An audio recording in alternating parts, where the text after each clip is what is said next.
আপনারা তো সবাই জানেন পাগল হাসান আমাদের মাঝে আর নাই। গত 2 দিন আগে বাস অ্যাক্সিডেন্টে উনি পৃথিবীর মায়া ত্যাগ করছেন। তো সবাই ওনার জন্য দোয়া করবেন, ওনার আত্মার মাগফিরাত কামনা করতেছে, আল্লাহ যেন ওনাকে জান্নাত নসিব করেন। তো উনি অত্যন্ত ভালো মানুষ ছিলেন আমরা যতটুকু জানি। তো হাবিব শিমু একটু বলো যে উনি মানুষ হিসেবে কেমন ছিলেন? তুমি তো অনেক প্রোগ্রাম করছো ওনার সাথে। আসলে আমার সৌভাগ্য হয়েছে পাগল হাসান ভাইয়ের সাথে প্রোগ্রাম করতে পারায়। আমার আসলে আমি এই গানের জগতে এসে আসলে আমি পাগল হাসান ভাইয়ের সাথে প্রোগ্রাম করেছি সিলেট বিশ্বনাথে। সেদিনে আমি বুঝতে পারছি আসলে পাগল হাসান ভাই অত্যন্ত খুব ভালো মনের মানুষ। একটি বাউল আব্দুল করিমের থিয়েটার ছিল বিশ্বনাথ বাজারে, ওইখানে বসে আমরা দীর্ঘ সময় আলোচনা করেছিলাম দুই ভাই বসে। সেই দিনে বুঝতে পারছি আসলে পাগল হাসান ভাই অত্যন্ত মনের মানুষ। আমাকে জিজ্ঞেস করছে যে হাবিব তুমি কেমন আছো? দিনের বেলা আমি ফোন দিয়ে বলছি ভাইয়া আপনার কি আজকে প্রোগ্রাম আছে? বলছে হ্যাঁ ছোটখাটো একটা প্রোগ্রাম আছে। আমি বললাম যে ভাইয়া আপনার সাথে তো আমি একজন নগণ্য মানুষও আছি প্রোগ্রাম। তখন প্রোগ্রামে কনফার্ম করলো ভাই হ্যাঁ আচ্ছা চলে আসো, দেখা হবে দুই ভাই একসাথে। তারপরে আসলে অনেক ভালো পাগল হাসান ভাইয়ের অনেক শ্রোতা ভক্তরা আছে। ওই জায়গায় গিয়ে দেখতে পারলাম পাগল হাসান ভাইয়ের অসংখ্য অসংখ্য ভক্তরা। তখন একটা ভক্তকে নিয়ে গান গাইছিল, নতুন একটি গান যখন ভাইয়ের নতুন পাবলিশড হয়েছিল।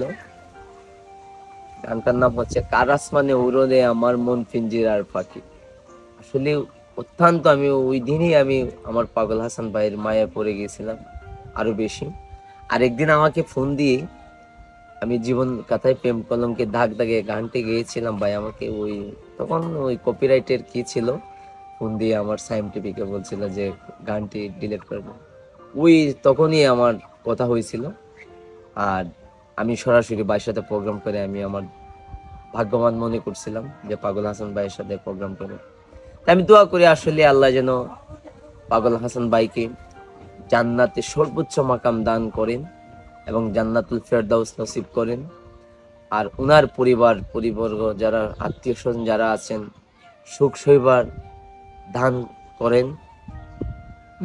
আর উনার 2টি ছেলে আছে, আল্লাহ যেন ওনাদেরকে হায়াতে তৈবা দান করেন। ওনাদেরকে যেন আল্লাহ সবাই যেন দেখাশোনা করতে পারে, তারা আত্মীয় স্বজন যারা আছে। আমরা এই দোয়াই করি পাগল হাসান ভাই যেন সারা জীবন আমাদের মাঝে অমর হয়ে থাকুক। এই পাগল হাসান ভাই আমাদের হৃদয়ে ধারণ করব আমরা। পাগল হাসান ভাই আমাদের সিলেটের অনেক কবি সাধকরা ছিলেন, তারপরের প্রজন্মে এখনকার প্রজন্মে আমাদের ছিল এক নামই ছিল পাগল হাসান ভাই।